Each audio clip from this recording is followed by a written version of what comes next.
नमस्कार, मैं मोहन आर्या आप सभी का इस चैनल में स्वागत करता हूँ। आज मैं आपको बताऊँगा ऑटोक्लेव के बारे में। ऑटोक्लेव को मॉइस्ट हीट स्टेरिलाइजेशन के लिए यूज किया जाता है। मॉइस्ट हीट स्टेरिलाइजेशन को ड्राई हीट स्टेरिलाइजेशन से ज़्यादा इफ़ेक्टिव माना जाता है। स्टेरिलाइजेशन क्या होता है? स्टेरिलाइजेशन एक ऐसी प्रोसेस है जिसमें किसी दिए गए ऑब्जेक्ट से उसमें उपस्थित माइक्रो ऑर्गेनिज्म को पूरी तरह मुक्त किया जाता है। माइक्रो ऑर्गेनिज्म को किल किया जाता है। स्टेरिलाइजेशन करने के अलग अलग प्रकार के मेथड होते हैं, जिसमें से ऑटोक्लेव द्वारा मॉइस्ट हीट स्टेरिलाइजेशन कैसे किया जाता है वो मैं इस वीडियो में बताऊंगा।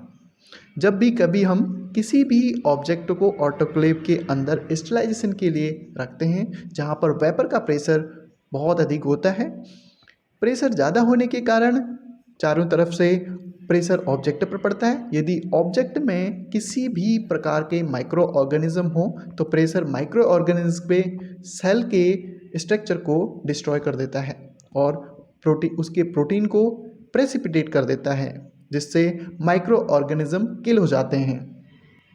आइए देखते हैं ऑटोक्लेव के अलग अलग पार्ट्स को और जानते हैं ऑटोक्लेव द्वारा स्टेरिलाइजेशन कैसे किया जाता है। ऑटोक्लेव के नीचे एक स्टैंड होता है, उसके ऊपर पूरा चैम्बर रखा होता है और सबसे ऊपर ऑटोक्लेव का लीड होता है, जिसमें एक प्रेशर गॉज लगा होता है, जिसके द्वारा ऑटोक्लेव के अंदर का प्रेशर देखा जाता है।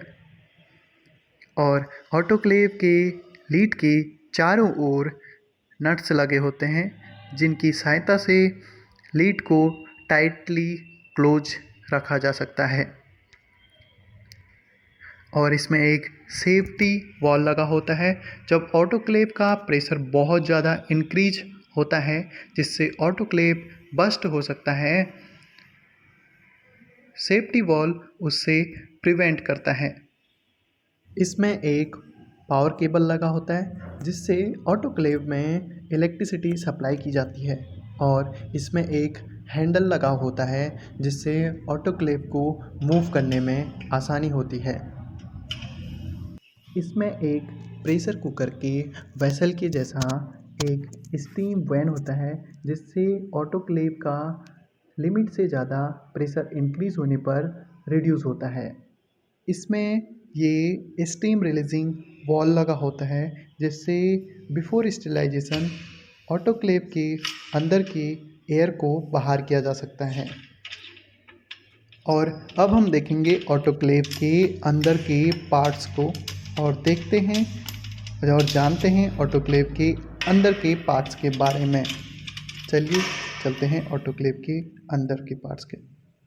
ये ऑटोक्लेव के अंदर एक ट्रे होती है और ट्रे के नीचे एक स्टैंड लगा होता है, जिसमें हम इस ट्रे को रखते हैं और साथ ही इसमें एक हीटिंग एलिमेंट होता है, जिसके द्वारा ऑटोक्लेव में वाटर स्टीम में कन्वर्ट होता है।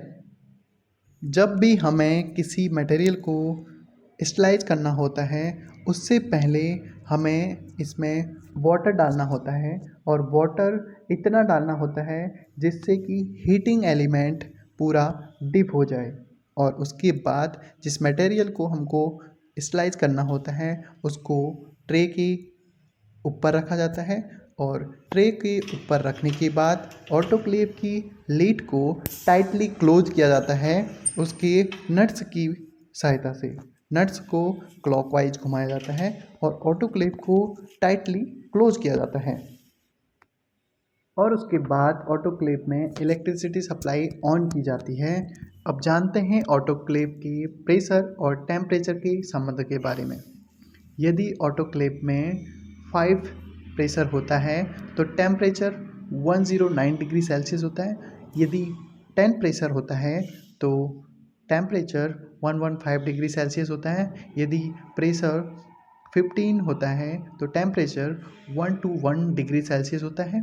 यदि प्रेशर 20 होता है तो टेम्परेचर 126 डिग्री सेल्सियस होता है। यदि प्रेशर 25 होता है तो टेम्परेचर 130 डिग्री सेल्सियस होता है। यदि प्रेशर 30 होता है तो टेम्परेचर 135 डिग्री सेल्सियस होता है। तो हमने जाना इस वीडियो में ऑटोक्लेव के बारे में।